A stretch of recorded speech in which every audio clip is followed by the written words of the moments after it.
Good afternoon and welcome to Parashat Tetzave. There's a great joke that we heard years ago of a man by the name of, let's call him Moshe. He's walking through the Sahara Desert. He's desperate for water. When he sees something in the far distance, he thinks he's going to find water. He gets to that place and he just sees this man playing cards at a table. And he says, "I'm dying of thirst. Can I have some water?" And the man replies, "I don't have water, but why don't you buy a tie?" He said, "I don't need a tie. I need water." He said, "Okay, so don't buy a tie. But I want to show you what a nice guy I am. I'll tell you that if you go over that hill and you walk about 4 miles, there's a restaurant and they'll give you water."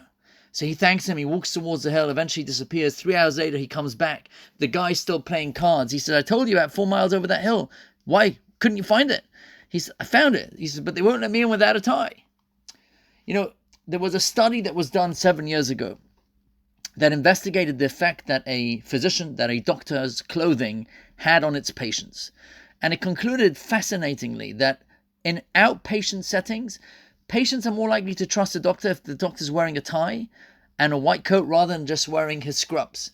But in an emergency setting, the dress of the doctor is not as important. They may even prefer to see the doctor in scrubs. Rabbi Flug pointed out an incident that happened in American politics several years before Donald Trump became president. And he criticized Barack Obama for not wearing a tie during his pre-game Super Bowl interview with Bill O'Reilly. Trump said it was sloppy, it's not appropriate, it's not presidential. And indeed, Obama's more, casual look began the day he took office. He reversed the dress code from the Bush administration, which said that if you are in the Oval Office, you are required to wear a jacket, you are required to wear a tie. Now, presidents and world leaders usually influence dress code and formality.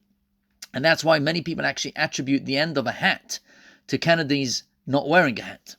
Why is this relevant to all of us in our parsha?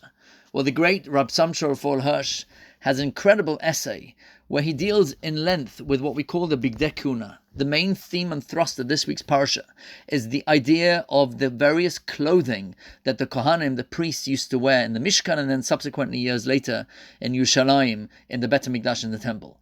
And he explains that the clothing not only impact the people wearing the clothes, i.e. the Kohanim themselves, but they also impact those who see the person that is wearing those clothes. See, clothing can represent the values, they can represent the mission that the person wearing is focused on. When a Kohen, when a priest in the Bet HaMikdash or in the Mishkan is wearing the Bigdei Kuna, he becomes the ambassador, the representative, the leader, so to speak, of the Jewish people, and when he removes them, he just becomes an ordinary citizen. And I think that message is underlined and is underpinned and is confirmed by that study, which definitely assigns values to how clothing can even impact maybe the health decisions of patients. Many people hate wearing ties, especially Israelis. But I think as Am Yisrael, just begadol, in a more macro view, we can appreciate that the need to look distinguished with the mission of representing something bigger than ourselves is something that we can aspire to.